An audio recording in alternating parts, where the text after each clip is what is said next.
Dear student, I Dr. Ranjana Sharma, Assistant Professor Chemistry at Pentium Point Technical College Rigam. आज online class के माध्यम से आपको ORD and CD के बारे में बताया जाएगा। ये टॉपिक आपके MSc के सिलेबस में दिया गया है, जिसका फुल फॉर्म होता है सर्कुलर डाइकोरिज्म और ऑप्टिकल रोटेटरी डिस्पर्शन।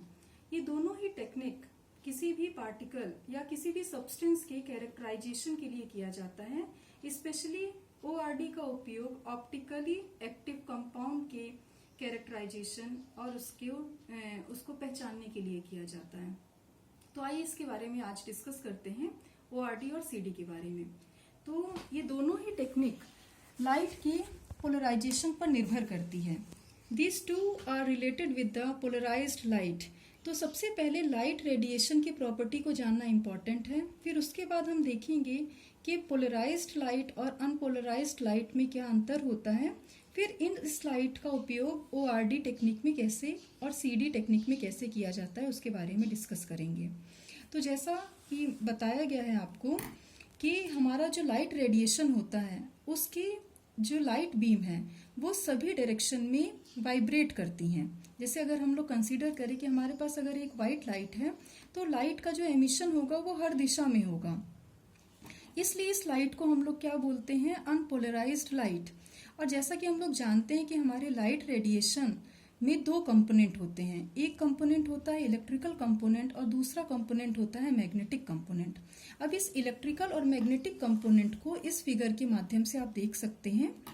जैसे आप यहाँ देखिए कि ये हमारा सोर्स ऑफ लाइट है, जिससे आप कोई भी बल्ब वगैरह को भी कंसीडर कर सकते हैं। जैसे बल्ब की रोशनी हर दिशा में फैलती है, उसी तरीके से मान लीजिए आपके पास एक लाइट सोर्स है जिसकी रेडिएशन हर दिशा में एमिट आउट हो रही है। अब इस लाइट रेडिएशन में दो कंपोनेंट होंगे, एक होगा इलेक्ट्रिकल कंपोनेंट और एक होगा हमारा मैग्नेटिक कंपोनेंट। जैसा कि प्रॉपर्टी ऑफ लाइट के बारे में आप लोग पिछली क्लासेस में भी जानते हैं और अब तक में आपका ये एक बेसिक कॉन्सेप्ट है कि हमारे लाइट रेडिएशन में जो हमारे इलेक्ट्रिकल कंपोनेंट होते हैं और मैग्नेटिक कंपोनेंट होते हैं, ये दोनों ही एक दूसरे के परपेंडिकुलर होते हैं और towards the direction of propagation के भी वो परपेंडिकुलर होते हैं। जिसे आप यहाँ देख सकते हैं कि ये मान लीजिए कि इस फिगर में ये जो ब्लू कलर की लाइंस हैं ये आपका इलेक्ट्रिकल कंपोनेंट है और ये जो पिंक कलर की लाइंस है ये मैग्नेटिक कंपोनेंट है हमारी लाइट रेडिएशन का। तो ये इलेक्ट्रिकल कंपोनेंट जिसे E से हमने दिखाया, E वेक्टर से दिखाया हुआ है, और ये हमारा मैग्नेटिक कंपोनेंट है जिसे हमने B वेक्टर से दिखाया है। ये दोनों ही एक दूसरे के क्या है, लंबवत या परपेंडिकुलर हैं और ये दिशा है डायरेक्शन ऑफ प्रोपोगेशन की। तो इस तरीके से हमने यहाँ लिखा हुआ है कि लाइट रेडिएशन की जो प्रॉपर्टी है, it has both electric and magnetic component. तो लाइट रेडिएशन के पास इलेक्ट्रिक और मैग्नेटिक कंपोनेंट है और ये दोनों ही कंपोनेंट एक दूसरे के क्या है, परपेंडिकुलर या लंबवत हैं और टुवर्ड्स द डायरेक्शन, जिस दिशा में वो प्रोपोगेट कर रहे हैं उस दिशा में भी वो परपेंडिकुलर है।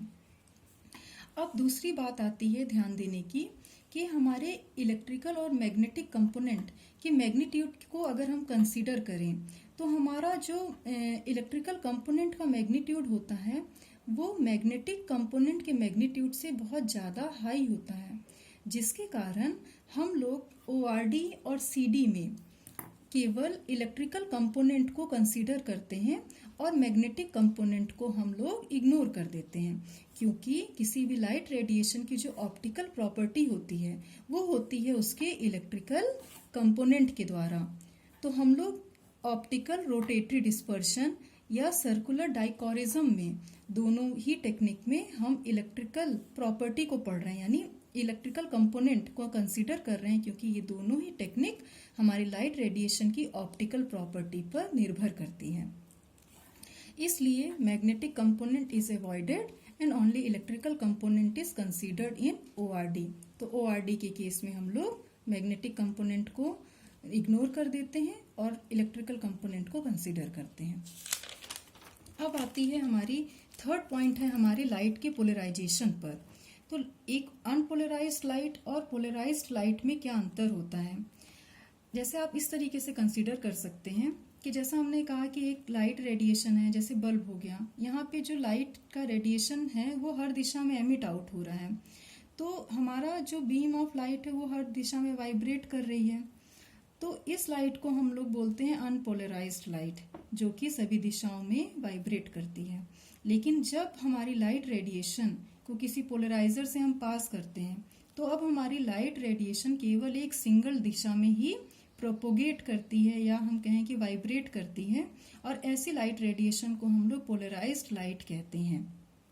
तो अब इसको हम इस फिगर के माध्यम से आपको दिखा रहे हैं कि पहला हमने क्या कंसीडर किया, सोर्स में हमने ये बताया कि light radiation is made up of two component, that is electrical component and magnetic component, and both of these components are perpendicular to each other and towards the direction of propagation.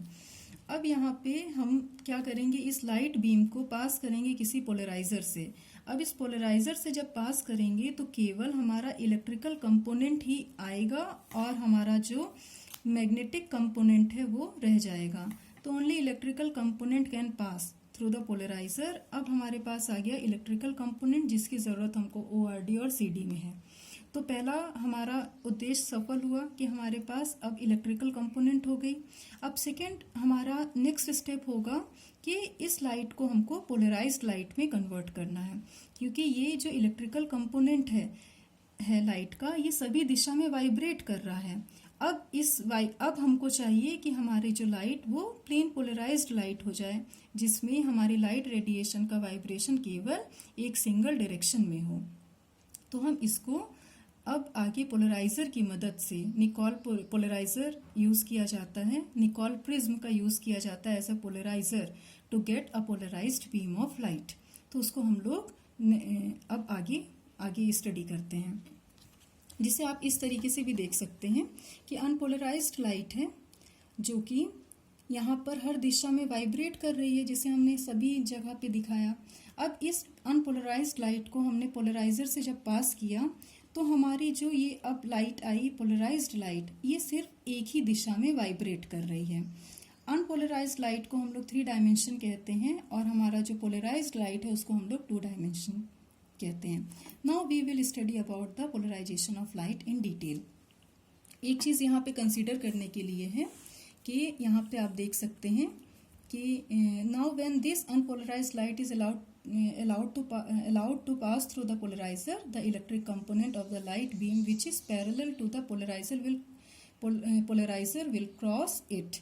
लेकिन ये चीज आप consider करिए कि जब हमारी जो polarised light हमको मिलती है तो जो इस लाइट का जो डायरेक्शन होगा वो पैरेलल होगा हमारे पोलराइजर के, यानी ये सभी दिशा में वाइब्रेट कर रही है। जब इसको हमने पास किया पोलराइजर से तो इस पोलराइजर के जो पैरेलल हमारी जो बीम का डायरेक्शन होगा वाइब्रेट करने का।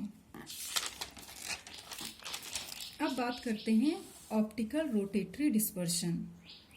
तो ऑप्टिकल रोटेटरी डिस्पर्शन के बारे में हम लोग बात करते हैं कि इसे हम इस फिगर के माध्यम से आपको बताते हैं कि जब हमने एक लाइट सोर्स है हमारे पास जिसका वाइब्रेशन हर दिशा में है, अब इसके हमने इलेक्ट्रिकल कंपोनेंट को कंसीडर किया जिसका वाइब्रेशन भी हर दिशा में हो रहा है। इसको हमने क्या किया, पोलराइजर से पास किया। अब यहाँ पे जो पोलराइजर यूज कर रहे हैं वो निकॉल प्रिज्म हमने पोलराइजर यूज किया है। इसको जब हम लोग इस बीम ऑफ लाइट को पास करते हैं तो इस पोलराइजर के पैरेलल हमारा जो लाइट बीम मिलती है। अब इस लाइट बीम को हमने कहा है पोलराइज्ड लाइट, क्योंकि ये लाइट बीम केवल एक ही दिशा में वाइब्रेट कर रही है। अब जब इस लाइट बीम को हम अपने सैंपल, अब इसमें सबसे इम्पॉर्टेंट पॉइंट जो कंसीडर करने का है वो है कि हमारा सैंपल कैसा होना चाहिए, ऑप्टिकली एक्टिव। ऑप्टिकली एक्टिव का मतलब है कि वो कंपाउंड जिसमें कायरल कार्बन उपस्थित हो या कायरल सेंटर हो। तो ये जब हम इस लाइट को, प्लेन पोलराइज्ड लाइट को अपने ऑप्टिकली एक्टिव सब्सटेंस से पास करते हैं तो ये क्या करता है, इस लाइट को या तो क्लॉकवाइज मूव कर सकता है या तो एंटी क्लॉकवाइज मूव कर सकता है। इस लाइट को या तो इसके प्लेन को या तो राइट डायरेक्शन में मूव कर सकता है या तो लेफ्ट डायरेक्शन में। अगर लेफ्ट डायरेक्शन में मूव कर रहा है यानी एंटी क्लॉकवाइज मूव कर रहा है तो इसको हम लोग बोलते हैं लीवो रोटेटरी, और अगर राइट डायरेक्शन में मूव कर रहा है तो इसको हम लोग क्लॉकवाइज या डेक्स्ट्रो रोटेटरी कहते हैं।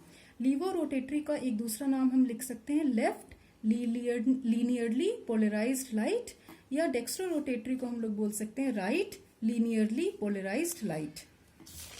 अब इसे हम देखते हैं, एग्जाम्पल हम ले सकते हैं कि वो कौन से सैंपल, जैसे फॉस्फोलिपिड्स हो गए, प्रोटीन हो गए, ये प्लेन पोलराइज लाइट को लेफ्ट साइड में रोटेट करते हैं। अब आप यहाँ देख सकते हैं कि यहाँ पर रोटेशन हो रहा है हमारा, जैसे प्लेन हमारा अगर सीधा प्लेन है तो या तो वो लेफ्ट साइड में रोटेट होगा या तो राइट साइड में रोटेट होगा। उसी चीज को यहाँ दिखाया गया, या तो ये लेफ्ट साइड में रोटेट हो रहा है या तो ये राइट साइड में रोटेट हो रहा है। लेफ्ट के रोटेशन को लीवो और राइट के रोटेशन को डेक्स्ट्रो कहा जाता है।